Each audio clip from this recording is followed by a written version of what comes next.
Hey there, it's Tom the English Picker here. I'm just doing this video sat here by the fire, enjoying keeping warm. Some of you may have seen this in the video I came out with before, yeah, I've had my Amazon account suspended.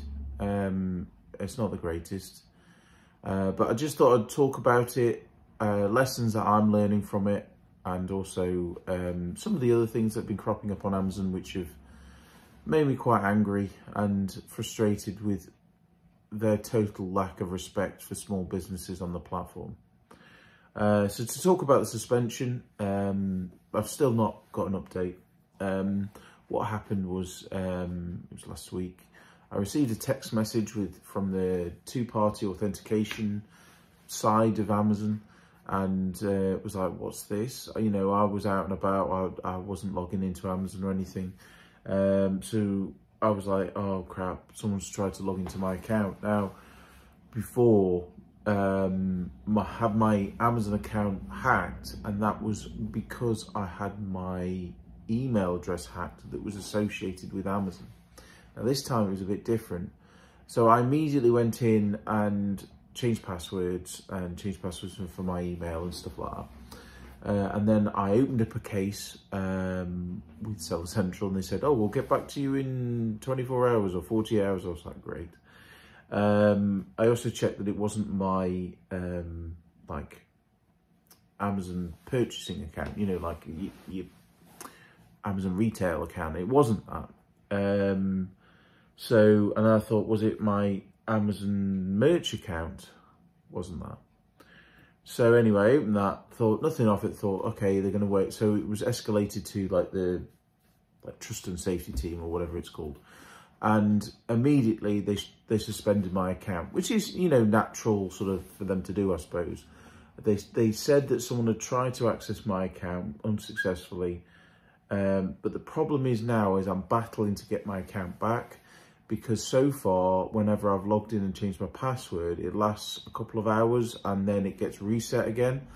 So I can't seem to get any traction. So I'm going in, updating my password, and then quickly opening up a case saying, please stop doing this. So fingers crossed, well, I can't touch the wood in there, but there's some wood behind me. So touch the wood. I'm logged in at the moment. I've updated the banking information because they removed all that.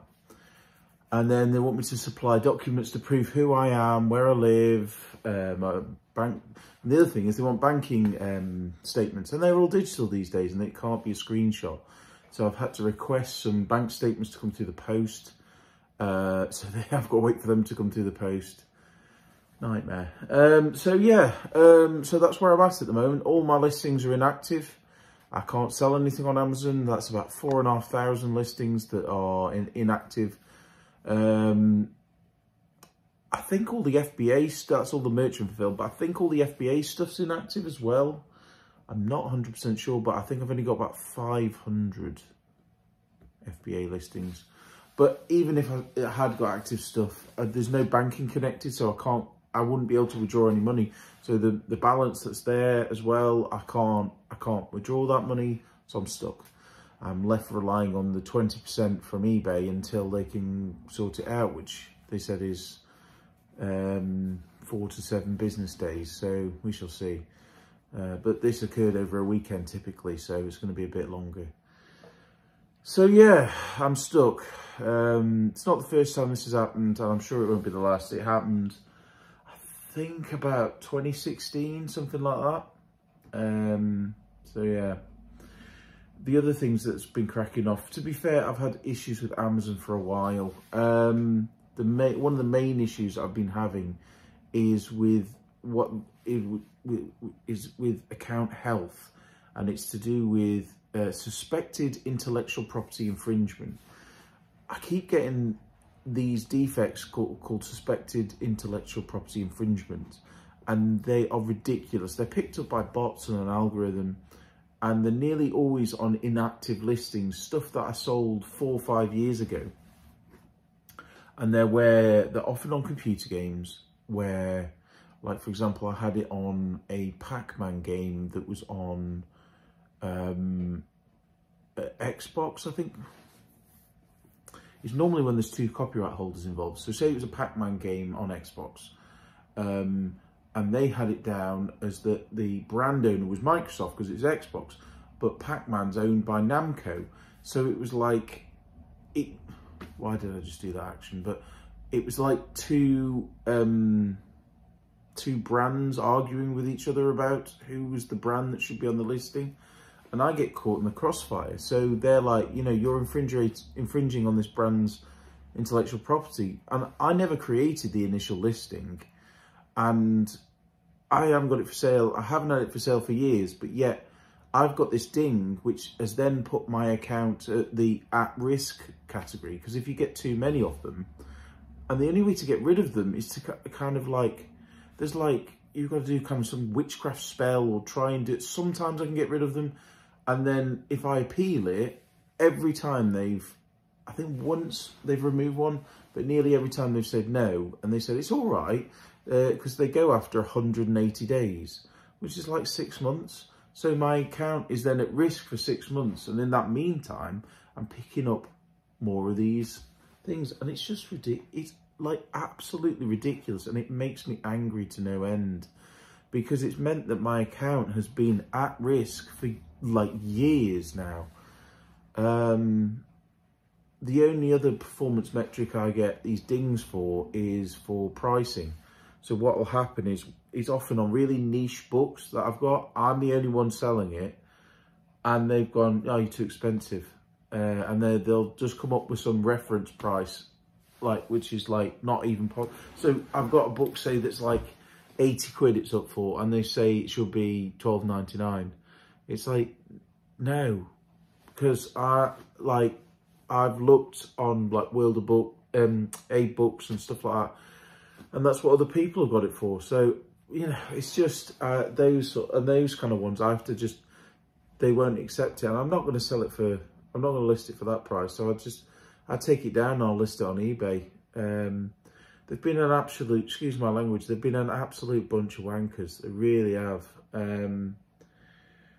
So yeah, so that's been a major issue. The other issue that I've been, I suppose, yeah, I suppose that's what the sort of main issues. The other main issue I've had is that the brand Universal has been restricted. So any music produced by Universal, any DVDs produced by Universal are all restricted. And you would not believe the amount of things that are tied to Universal. Even stuff like games, Universal brand, like some of the Crash Bandicoot ones were Universal Studios. I can't sell them at all. And I've tried invoices after invoices from major wholesalers, and they will not accept them. They just change the parameters, they change the goalposts every time. So I submitted an invoice from a major wholesaler. I spent several £100s to get this invoice. And they said, oh, it needs to be like an invoice before you pay. So I had to get that. I got that, and they went, oh, sorry, it has to be a wholesaler that doesn't have an online presence. I'm sorry, but like any business worth their salt will have an online presence. And then if they don't, they'll say that they're not a big enough business. So they changed the goalposts enough that you're never going to be, you know, accepted for that. And it really pisses me off, because I've been selling on the platform for years. I've got, you know, impeccable feedback. I'd go above and beyond to make sure people are happy. And I feel like my account is getting targeted by bots somehow. And it really annoys me, because you could say, oh, just list it on eBay. But there's certain ones that on eBay, they don't, you know, they don't do as good for whatever reason. I'm not too sure what. Also because the market would be more flooded, like say with the Crash Bandicoot games. The market's more flooded with hobby sellers. So you don't get the same premium. As well, because lots of people have been suspended from Universal, the eBay market's flooded with some of the large sellers. It's just not worth it. So I've got a huge stack of Universal branded stuff. And it's not just me, I know quite a few people, some being restricted for Disney. I still got it with CDs. I can't list new CDs and other things like that. So yeah, it's an absolute pain in the arse. So it's like an abusive relationship. I can't say no to Amazon. It keeps pulling me back, but yeah, it keeps beating me down. So let me know your experiences in the comment section below. I'd be intrigued to, your experiences with it. I need to get away from it, but I really can't, because I can't generate the amount of listings that I can on Amazon, on eBay. I can't. It's a simple matter. So yeah, unless I start getting staff in. But anyway, I'm okay, other than all the crap that I talked about in the last video. But just sitting down, enjoying the fire with a cup of tea, and planning some future projects. So stay tuned. So thanks everyone for watching me sat here moaning. I will do an update if I do get my account back. Yeah, hope you're all doing well. Staying warm as best you can. I've got a little hot room here, so I'm all right. So yeah, thanks ever so much for watching. Don't forget to like, comment, subscribe, and I'll see you in the next one. Bye.